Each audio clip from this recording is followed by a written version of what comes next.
السلام عليكم ورحمه الله تعالى وبركاته. شخباركم؟ لاباس عليكم بخير؟ نتمنى ان شاء الله هذا الفيديو يلقاكم باحسن الاحوال. اليوم ان شاء الله غادي نوجد معكم واحد الوصفه سهله ماهله ديال حلوه شباكيه واقتصاديه او في المتناول. وقبل ما ندوزو المقادير ديالنا كنشكركم بزاف على ديك الكومونتير ديالكم الزوينين اللي كتخليو في حقي، والله يجازيكم بخير ويجعلها في ميزان حسناتكم. ندوزو ان شاء الله المقادير ديالنا. مقادير البنات انا غادي نخدمها اليوم غير بالزيت، ما غاديش ندير الزبده.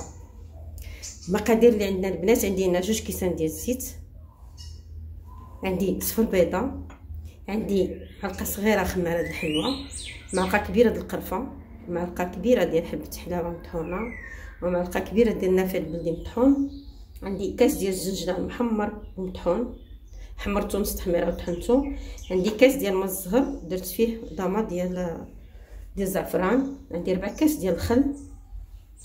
المكون الزوينه البنات اللي تيجيب الشباكيه ديالنا تتجي بنينه فيها واحد اللذه ما نقولكمش عليها. عندي كاس هنا ديال الحمراء البنات، هي هذه الحمراء اللي تنديروا في الطحين اللي تنصفيوها. حمرتها البنات في المقله على العافيه مهيله حتى تحمرات مزيان، وبعد ما كنحمرها كنطحنها كتعطيني هاد الكميه هذه هانتوما كتشوفوا. هاد الحمراء البنات كتعطي واحد البنه رائعه لهاد الشباكيه. وعندي معلقه صغيره ديال المسكه حره، قبيصه د الملحه، واللي كيزيد يبننها اكثر هو واحد المعلقه صغيره ديال السمن.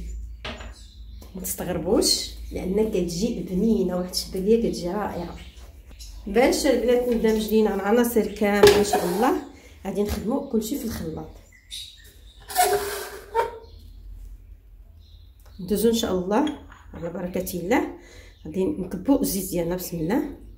والدقيق انا دايره كيلو، ما غاديش نفوت كيلو. ها الكاس الثاني بسم الله. كلشي في الخلاط باش كتندمج العناصر كامله وكتجي منسجمه. نضيفوا الزنجلان ديالنا محمر ها هو مطحون،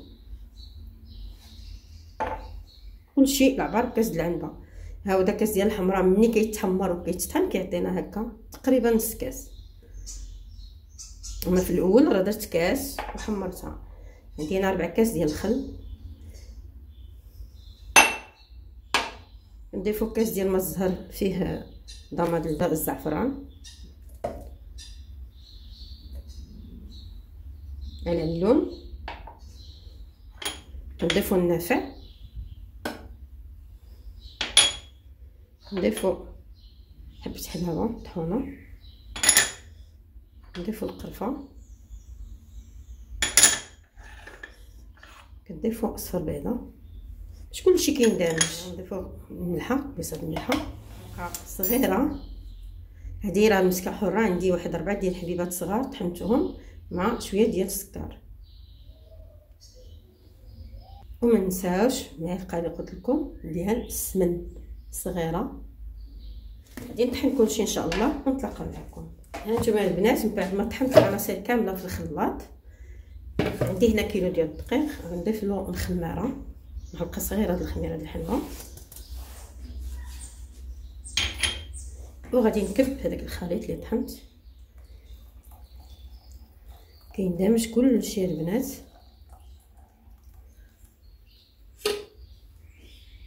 ودابا غادي نبداو البنات نجمعوا العناصر ديالنا بسم الله.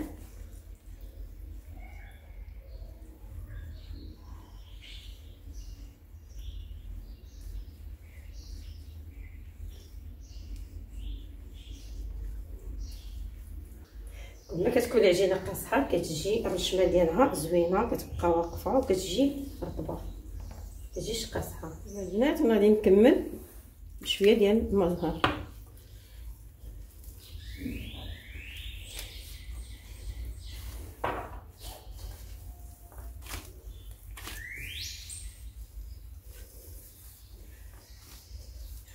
كان الطحين عندكم تيشرب ضيفوا شويه ديال الماء الزهر او الماء اللي تتبغيو نتوما، شويه بشويه، ما تضيفوش دفعه واحده باش ما تجيكمش العجينه خفيفه. الا كانت قاصحه عندها الحال، اما الا كانت خفيفه راه مشكله.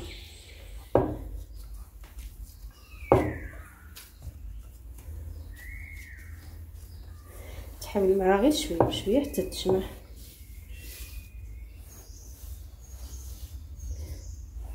هانتوما البنات انا كنضيف غير قطرات هكا، واحد الريحه طالعه يا البنات غزاله. هنا خدي القوام، اي حاجه بغينا نديروها القوام هو اللي كيزينها.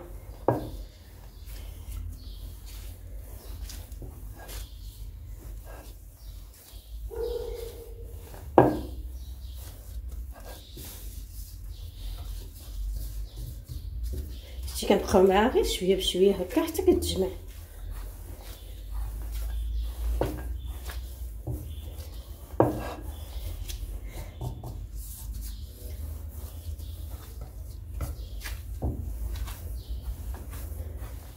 الكاس اللي بريت لكم في الاول في المقادير والنص اللي زدت لها شويه بشويه.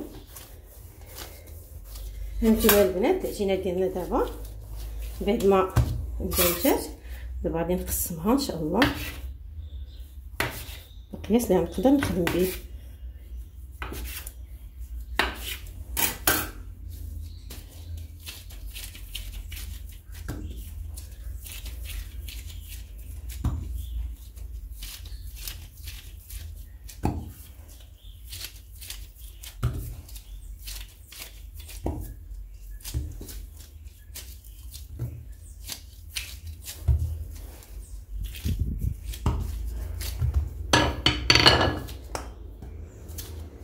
غادي نطلقها شويه هكا مدلك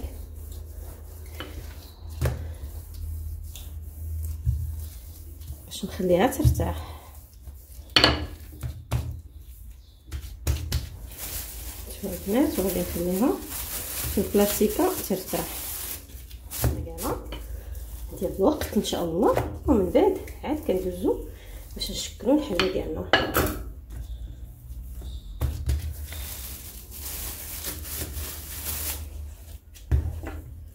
ما درتهاش انا خفيفه، يعني داك الماء ديك المزهر اللي درت لها كان كافي باش ما تجيكمش خفيفه. اللي جات خفيفه ما غاديش تعرفوا تشكلوها، كتجي الزواقه ديالها نازله او كتجي قاصحه.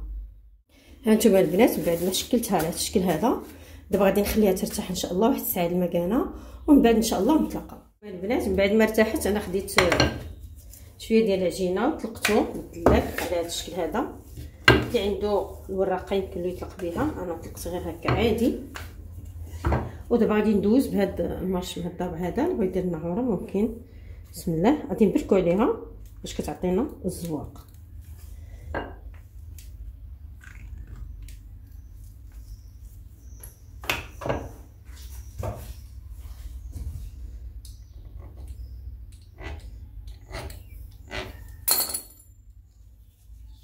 هانتوما غادي نبدا نشكلها اول وحده على هذا الشكل هذا. دائما البنات كنهزو وحده ونخليو وحده.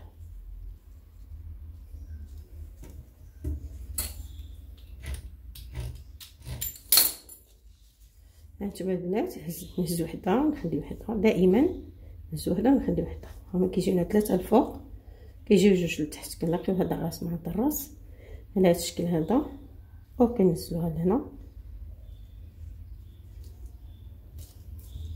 هانتوما البنات هي زينه على هذا الشكل هذا.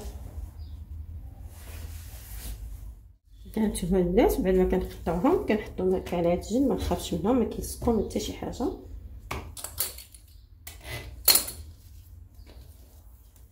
نهز الفائض ديال العجين كنهزو على هاد الشكل هذا، عاد نبدا نشكل.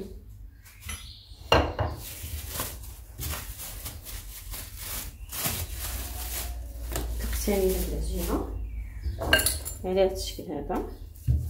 هي اللي بقى معكم في الطول.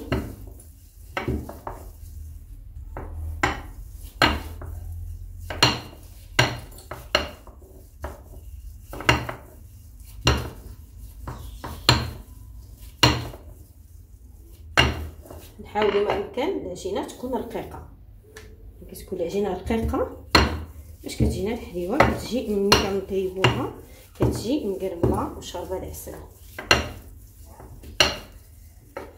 هانتوما غير بالدلاك اللي ما عندوش الوراقه يمكن له يخدم غير بالدلاك، ماشي كلشي متوفر على الوراقه. انا واخا عندي ما خدمتش بها،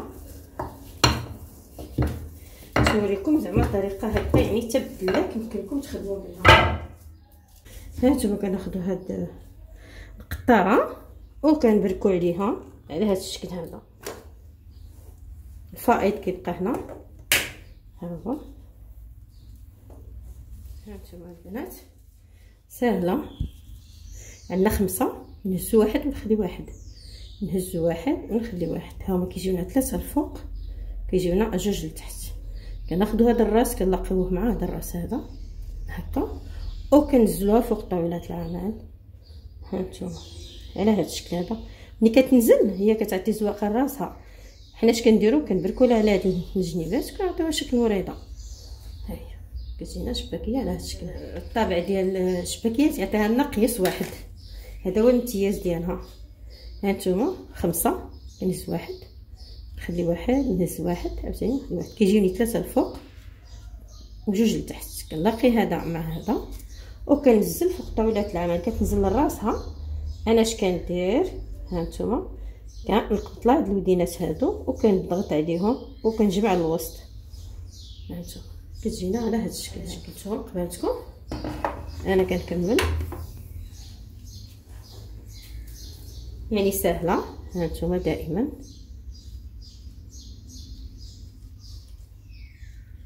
سهله. هانتوما كنضغط هذا على هذا وكنزل فوق طاوله العمل. هي كتشكل راسها. انا اش كندير هانت تنبرك على هذا الجناب، الوسط كندفعو من الوسط باش كنشكل منها وريضه على هذا الشكل هذا. هانتوما البنات العسل، ها هي عندنا العسل. هذا العسل اصلا راه زعما دايرها في القناه عندي، كنت شاركتها معكم من قبل. خاصها تكون ثقيله على هذا الشكل هذا. دفيتها شويه وهذه الزيت درتها تسخن، جربتها بهاد شويه ديال العجينه. ها هي بقيتها سخنات. دابا غادي نبداو ان شاء الله نزلو الحليبه ديالنا. بسم الله. نديرو الزيت سخن. بسم الله. وغادي نبداو نزلو الحلوه ديالنا. العافيه تكون متوسطه على ما طلع لينا الحلوه الفوق. تنقصوا العافيه باش تطيب الحلوه ديالنا على خاطرها باش ما تجيش مخطوفه.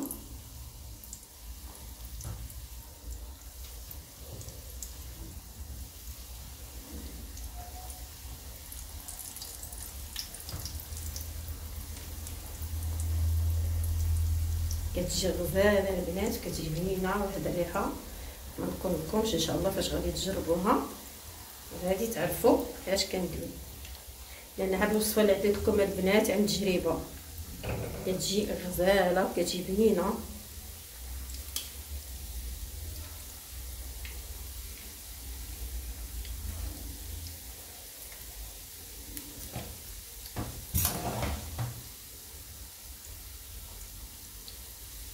متكونش العافيه مجهده باش كطيب الحلوه على خاطرها باش ما تتخطفش.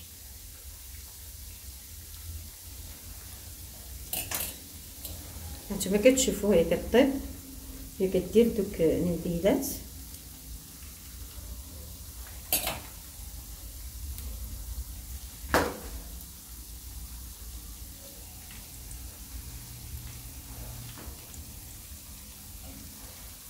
ما كنقلبوهاش حتى كتبدا تقدر في راسها، عاد كنقلبوها. هانتوما كتشوفوا كيفاش كتنبل الحلوه.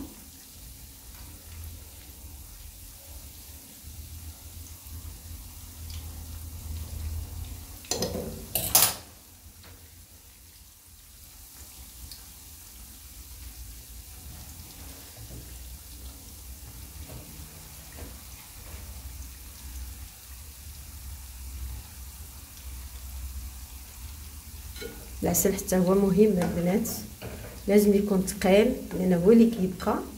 العسل ثقيل هو اللي كيبقى قابض في الشباكيه. ملي كيكون العسل خفيف يلا كنعسلوها صافي وكيجيو منها، ماشي بحال ملي كيكون العسل ثقيل كيبقى قابض في الشباكيه.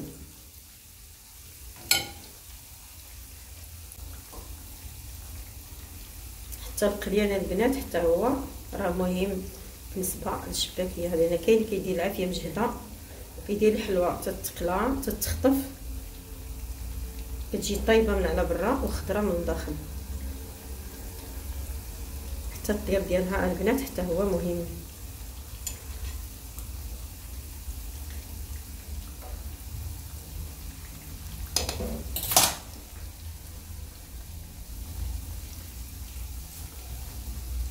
هانتوما البنات واخا فيها الصفر ديال البيض ما كيدير لا كشكوشه لا حتى شي حاجه، داك الصفر ديال البيضه حتى هو التلويكه ما تيأثرش كاع في القليان، ما تدير لا كشكوشه لا والو، كتقلع عاديه.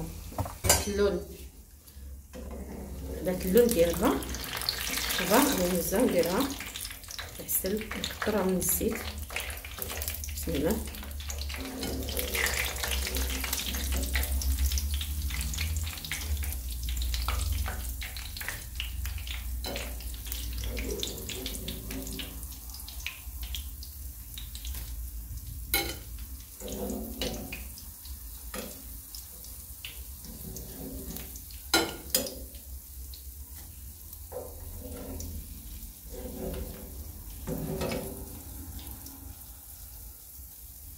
واش نديرها في العسل على هذا الشكل. انا غادي نستمر ان شاء الله تنكمل الكميه اللي عندي ان شاء الله ونتلاقى معكم الشكل النهائي ديال الشباكيه ديالنا. نديروها في العسل نخليوها تعسل مزيان.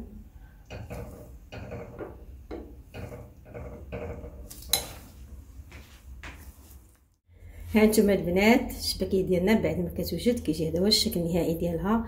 هانتوما كيفاش كتجي اللون ديالها غزال، كتجي مذهبه وكتجي بنينه البنات، وكتجي شيشه كتذوب في الفرن. هانتوما البنات كتجي شيشه تاخدي اي وحده. هانتوما شوفوا كيفاش كتجي. هانتوما كتجي معلكه وكتجي طايبه، كتجي بنينه. ديك الحمراء اللي كنديروا البنات كتعطيها واحد البنه رائعه. ما حتى واحد ما كتديوش ما كتبانش واش انكم دايرين الحمراء، بحكم كتكون محمره ومطحونه كتعطي واحد البنه. يا سلام في هاد الشباكيه البنات. اما السمن خلاص كيتقنها وكيعطيها بنه على بنه. نتمنى ان شاء الله الوصفه تروقكم وتنال الرضا ديالكم. هذه الورقه البريوات ديالي اللي كنضرب، هذه الورقه اللي كنصوب في الدار ديال البخار، هي مصوبه بها البريوات. وهذه البشنيخه ان شاء الله تندير معكم شي فيديو ان شاء الله باذن الله باش ما يجيش الفيديو طويل. نتمنى ان شاء الله الوصفه تروقكم وتنال الرضا ديالكم. حبيباتي عواشر مبروكه، مع السلامه الى فيديو قادم بحول الله.